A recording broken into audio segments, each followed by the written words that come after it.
For most of this century, Canada ran one of the most open immigration systems on the planet, and most Canadians were fine with that. It now has one of the highest shares of foreign-born residents anywhere in the world. Under former PM Justin Trudeau, that openness became a defining feature of Canadian politics, big annual targets for new citizens, and welcoming refugee pathways for people fleeing conflict in places like Syria and Ukraine. Then, in roughly the last year, that all flipped. Immigration has cratered, and net migration has actually turned negative, something that basically never happens in Canadian history. Let's look at how that happened. Through the 2000s and early 2010s, net migration to Canada sat around 200,000 to 300,000 people a year. After Trudeau took office in 2015, it climbed, topping 400,000 by 2019, then exploded post-pandemic, over 900,000 in 2022, past 1.1 million in 2023, still around 800,000 in 2024. Most of that surge wasn't permanent residents, it was temporary residents, students and foreign workers. Facing labor shortages after COVID, Trudeau's government loosened the rules so employers in several sectors could fill up to a fifth of their workforce through the low-wage temporary foreign worker stream. At the same time, it got easier for international students to convert a study visa into permanent residency, and Canadian schools increasingly dependent on foreign tuition leaned into it hard. Student visas went from about 200,000 in 2015 to nearly 700,000 by 2023. By the time Trudeau resigned in January 2025, the picture was already changing. Fast net migration for the first half of the year fell to just 60,000. But then it went further. Negative 90,000 in quarter 3, negative 100,000 in quarter 4, negative 50,000 in quarter 1 of this year. More people leaving than arriving. That's unprecedented for Canada. Most of this is being driven by temporary residents. That population has shrunk by over 500,000 since 2025.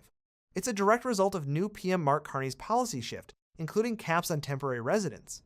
Carney has pledged to cut temporary workers and international students from over 7% of the population down to under 5% by the end of 2027, and he's made the temp to permanent pipeline harder to use. This is a response to public opinion, which soured badly as migration numbers spiked the share of Canadians, saying immigration levels were too high, rose from about 20% in 2020 to an all-time high of 54% in late 2024. Even permanent migration has dipped, partly the policy changes, but also a modest rise in Canadians and permanent residents leaving the country. There's evidence of a real brain drain. A TD Economics report this year found Canada's more qualified immigrants were actually the ones most likely to leave, a sign the job market isn't absorbing skilled workers well. It's worth putting Canada's turn in a wider context, because this isn't happening in isolation. Australia has gone through something similar. Canberra slashed its international student intake and tightened its own temporary skilled worker visas after net migration hit record highs in 2023. The UK did the same thing under both the last Conservative government and the current Labour one, raising salary thresholds for work visas and cutting the number of dependents that international students can bring with them. So Canada isn't an outlier here, it's part of a broader pattern across major English-speaking immigration destinations, where governments that spent the 2010s competing to attract global talent are now competing to be seen reining it in. There's also a domestic wrinkle worth mentioning: Quebec. Because Quebec controls its own immigration selection under a special federal agreement, it's been able to move even faster than Ottawa on cuts, lowering its own permanent resident intake targets and putting a moratorium on some economic immigration streams entirely, citing pressure on housing, French language integration, and public services. That's added a second layer to the national numbers. Quebec's restrictions are partly why the drop in permanent residents nationally has been steeper than population trends alone would predict. There's also a labor market angle that's easy to miss.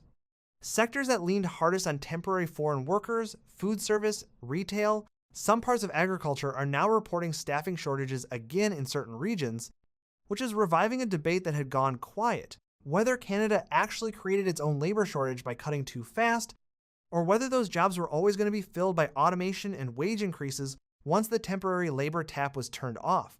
Economists are genuinely split on this, and it's likely to become one of the more contested threads in Canadian economic policy over the next couple of years. None of this is to say Carney's approach is unpopular. It clearly isn't, based on the polling, but it does mean the story isn't finished. The population decline, the brain drain data, and now emerging labor shortages in specific sectors all suggest Canada is still in the middle of figuring out where the right equilibrium actually sits, rather than having landed on a stable new normal. the demographic impact is significant. Canada's natural population growth births minus deaths is already negative, so without immigration to offset it, the population actually fell by 100K in 2025, the first annual decline since World War II. It's also likely to drag the fertility rate, currently about 1.3, down further. Politically, though, it's working out well for Carney. Conservative leader Pierre Poilievre still polls better on immigration specifically, but as net migration has dropped, the issue has cooled. Voters are now more focused on the economy and relations with the U.S.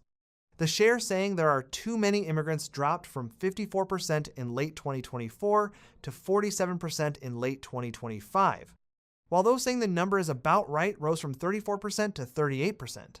Falling immigration may also be easing Canada's housing crunch, another win for Carney with prospective homebuyers. The result: Carney's net approval sits around plus 23, and he personally polls at plus 19, arguably making him the most popular centrist leader anywhere right now. For a country that has been reliably pro-immigration for decades, rewarding a leader for cutting it back is a striking signal of just how much public opinion on this issue has shifted.